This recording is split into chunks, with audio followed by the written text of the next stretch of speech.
We are now entering into the new parva, Vana parva. Pandavas now travel really fast out of Hastinapur. They wanted to quickly get away from this horrible place of Hastinapur. Many Brahmins followed the Pandavas on their way to the forest. They too did not want to live in the city of the ignoble. Yudhisthira tried to convince the big crowd of people who were following them to go back, as it will be very hard for Yudhisthira to take care of feeding them. They drank water from the nearby river and slept hungry their first night. Yudhishthir prays to Sun God, who is the Lord of all food and all the riches of the earth. After doing penance, he receives copper vessel from Sun God called Akshay Patra, which was to be used for food, as plenty of food will come out of it, as much as needed.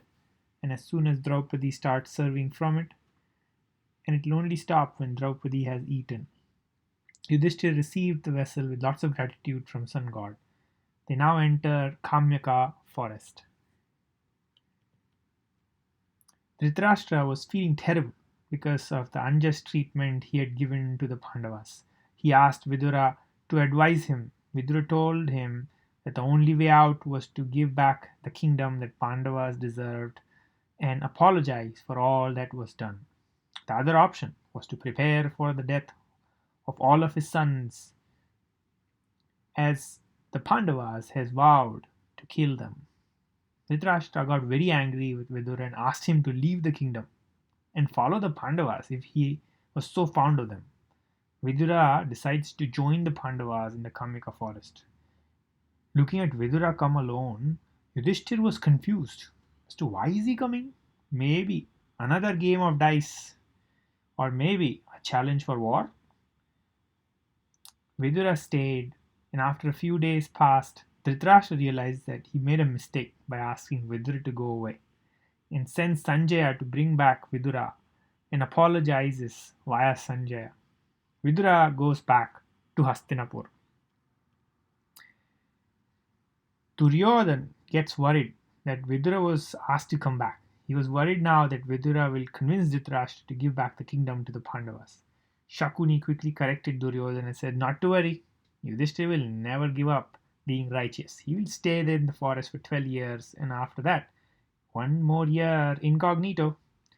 Karna convinces Duryodhana to go into the forest and kill Pandavas in an open challenge. Duryodhana agrees. They prepare to go and kill the Pandavas.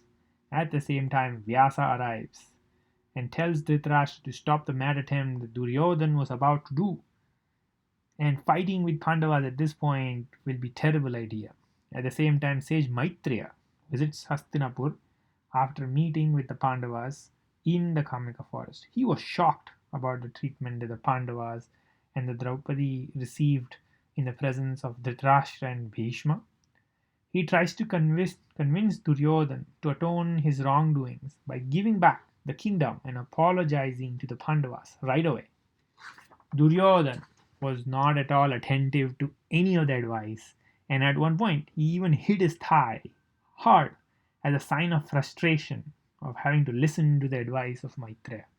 This insulted Maitreya, and Maitreya cursed Duryodhana that Bhima's vow will come true and that he will die in the battlefield. Dhritarashtra tries to pacify Maitreya, but Maitreya left Hastinapur in a hurry because of the insult that he felt. And he tells that Pandavas are very strong warriors. Bhima had just killed Hirimba, Jarasandh, Bakasur, and also Kirmira, and that Arjuna was also very strong. Krishna and Drishtadyumna visit Kamyaka forest with other Vrishni kings. Krishna was furious about what Duryodhana, Radheya, Shakuni and Dusashan had done. They played a game that was not fair and put a condition at the end of it for 13 years of exile, which was also not fair. He pleaded to Yudhishthira to not to agree to stay in the forest because someone told him so. Krishna said, let us go and march in Hastinapur right away and destroy Kauravas right now. Entire Bharatvarsha is with you. Yudhishthira said, I have done the wrong thing, and this exile is the remedy for it. Draupadi, who was quiet all these days, and after seeing her brother Drishtadyumna and dear friend Krishna championing for her cause, she burst out in tears and explained all the atrocities that were done by the Kauravas in detail. After hearing all that Draupadi had to say, Krishna takes an oath. He says, listen to my oath. The heavens may fall from the height, the snowy peaks of the Himalayas may slip and fall, the seas may dry up, the earth may shiver into a million flinders, but the words of Krishna will never be vain, empty words. You will see all the Kauravas dead. Do not cry, my dear sister, do not cry.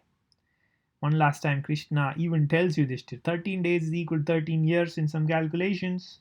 We should go back and take back what is rightfully yours. Yudhishthira smiles back. Krishna also smiles back, and he understood. He says, it will be as you wish, but their end is near.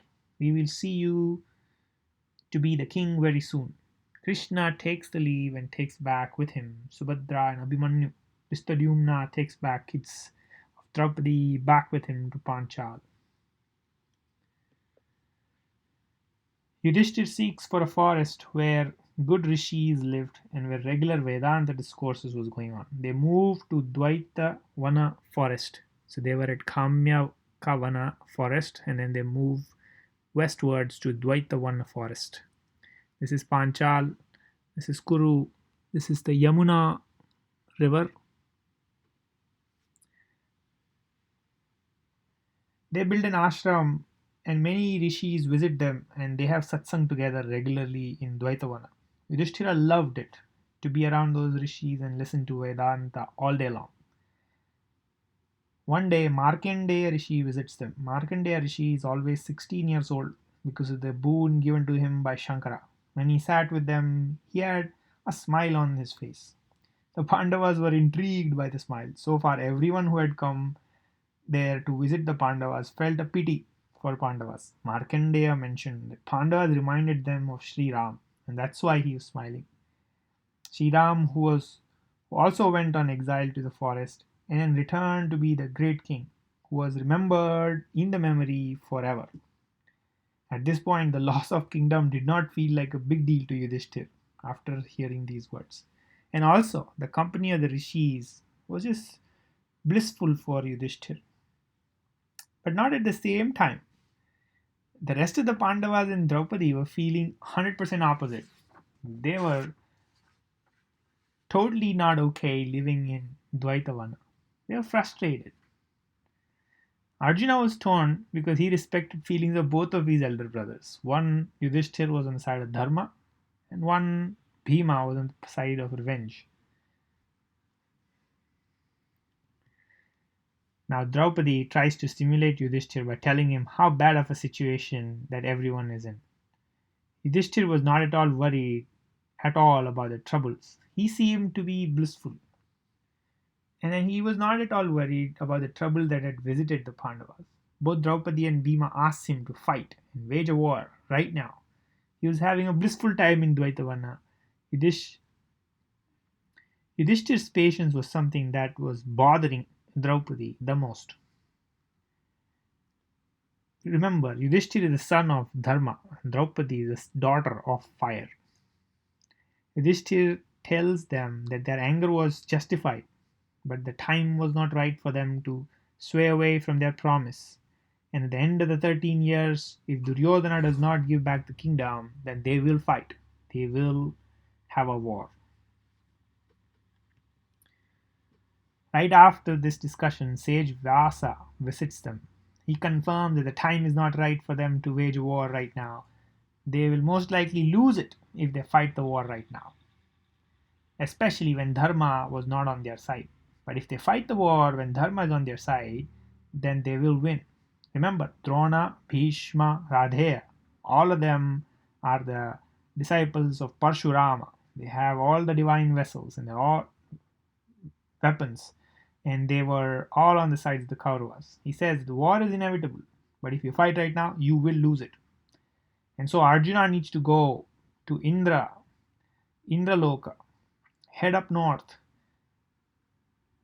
get Lord Shankara's Pashupata, which will unlock all of the Indra's weapons. Indra had promised to Arjuna that he will give him all the weapons that he has after he praises Lord Shankara and gets his Pashupatastra. It was hard for everyone again to part away with Arjuna.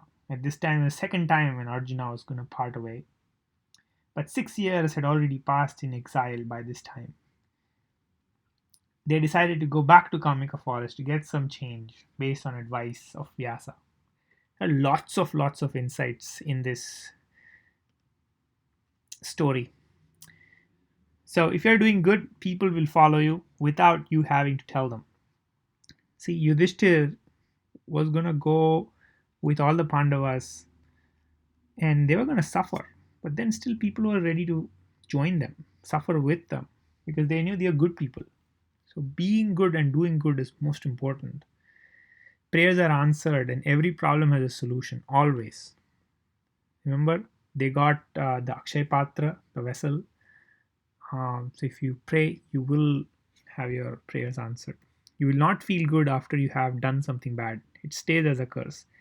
Even after doing wrong with Pandavas, Duryodhana was constantly thinking about when will Pandavas come back. Dhritarashtra was constantly thinking about how and when those at the end of the 13 years his sons would be killed. So it stays as a curse with you if you do something wrong. So avoid doing wrong. It's just not worth it. It's important to listen to elders and well-wishers, especially when something is wrong. Maitreya advised Duryodhana, Vyasa advised Duryodhana, but he was in the wrong company. He was not listening to the right people. So it's important to listen and correct ourselves. If you're following Dharma, even the Lord takes up your own work. Like Lord made an oath that, hey, his words will not be falsified. So if you are doing the right thing, even the Lord joins forces with you. Patience of Yudhishthira was not tolerable by any others, even his own wife. They were all upset that how come this guy is so blissful when he should have been agitated, stirred up to fight a war. And the fact that he was peaceful was not something that was acceptable. So you have to stay your ground when you know you're doing the right thing. That was the key thing. And don't get agitated because people around you are making you agitated. And preparation and planning is the key. Just foolhardy waging a war would have been the wrong choice. So it's pretty critical to be prepared and planned for any big undertaking. Thanks.